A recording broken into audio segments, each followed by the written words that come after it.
미국의 명문 예일대학교에서 가장 인기 있는 심리학 강의로 화제가 된 생각하기 수업. 이 강의의 주인공은 다름 아닌 한국인 안우경 교수였다. 안우경 교수는 심리학을 배움으로써 인간이 자주 겪는 사고의 오류를 인식할 수 있고 더 나은 결정을 내릴 수 있다고 말한다. 수업의 내용을 조금 들여다보자. 나는 나를 모른다. 유창성 착각. 생각하기 수업에서 학생들에게 BTS의 작은 것들을 위한 시의 뮤직비디오를 보여주고 안무가 너무 어렵지 않은 6초 구간을 따라추게 했다. 이 구간만 10번 반복 시청하고 안무 학습용으로 제작된 느린 버전의 영상까지 함께 봤다. 그 다음 자신 있는 학생들의 지원을 받아 춤을 춰보게 했다. 무대로 나온 학생들은 마구잡이로 팔을 흔들고 폴짝댔다. 아예 새로운 춤을 만들어내는 학생도 있었고 3초 만에 포기하는 학생들도 있었다. 머릿속으로 떠올렸을 때 과정이 수월하게 그려지면 무의식적으로 이 정도는 나도 할 수 있겠다라는 착각에 빠진다. 이것을 유창성의 착각이라고 한다. 유창성의 착각은 메타인지라는 인지 과정 때문에 생긴다. 메타인지는 내가 무엇을 아는지에 대해 아는 것을 말한다. 메타인지가 유용하게 활용하는 단서는 익숙함이나 편안함 같은 느낌인데, 다시 말해 무언가에 익숙하고 편안한 느낌을 가지면 뇌는 그것을 할 수 있다고 인식한다. 예를 들어 마이클 잭슨이 문워크를 하는 영상을 20번쯤 보고 나면 그 춤이 굉장히 익숙해지게 마련이고 스스로 문워크를 할 줄 안다는 착각에 빠지는 것이다. 그렇다면 우리는 유창성의 착각에서 어떻게 벗어날 수 있을까? 가장 간단한 방법은 직접 해보는 것이다. 너무 뻔한 해결책이지만 놀랍게도 이 방법을 실천에 옮기는 사람은 많지 않다. 한 연구에서 극단적인 정치 성향을 가진 참가자들에게 그들의 정치 성향에 반하는 정책을 제시한 다음 그 정책에 대해 얼마나 잘 이해하고 있는지 물었다. 참가자 대부분이 잘 안다고 답했다.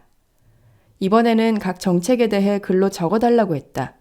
참가자들이 답변을 작성한 후 다시 한번 얼마나 정책을 잘 이해하고 있는지 물었다. 처음 질문했을 때보다 훨씬 낮은 수치가 나왔다. 막상 글로 써서 설명하려고 하니 자신의 지식이 얼마나 얕은지 깨닫게 된 것이다. 이것이 끝이 아니다. 참가자들에게 그 정책에 대해 어떻게 생각하는지 다시 한번 입장을 알려달라고 요청하자 처음보다 훨씬 온건해진 모습을 보였다. 나와 다른 견해를 가진 사람들과 대화하는 것이 중요한 이유가 여기에 있다. 나와 다른 의견을 가진 사람에게 내 입장을 설명해야 하는 상황에 놓여야 내 지식의 구멍을 인식하고 이를 고치려는 노력을 할 수 있다.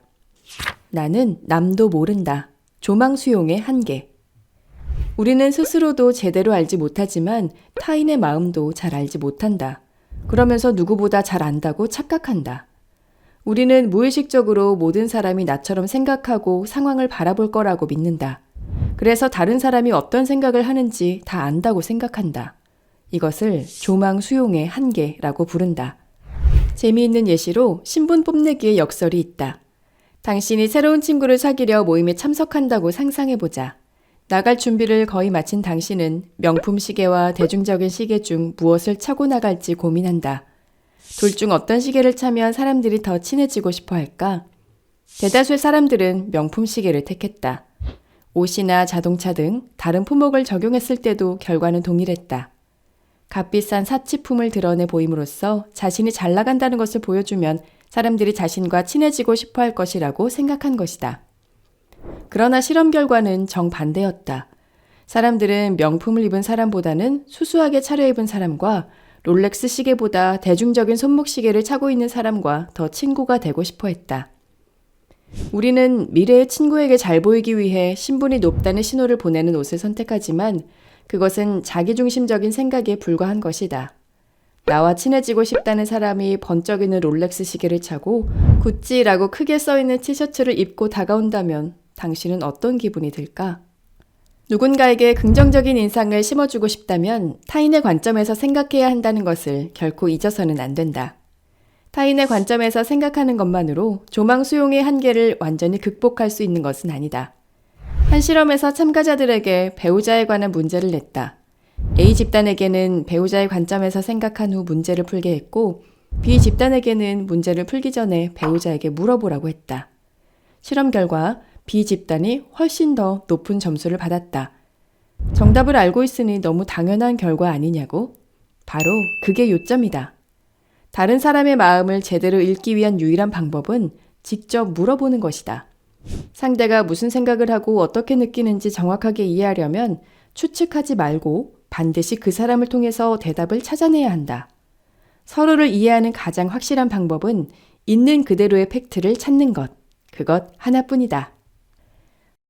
더 나은 삶을 위한 생각하기 수업. Thinking 101.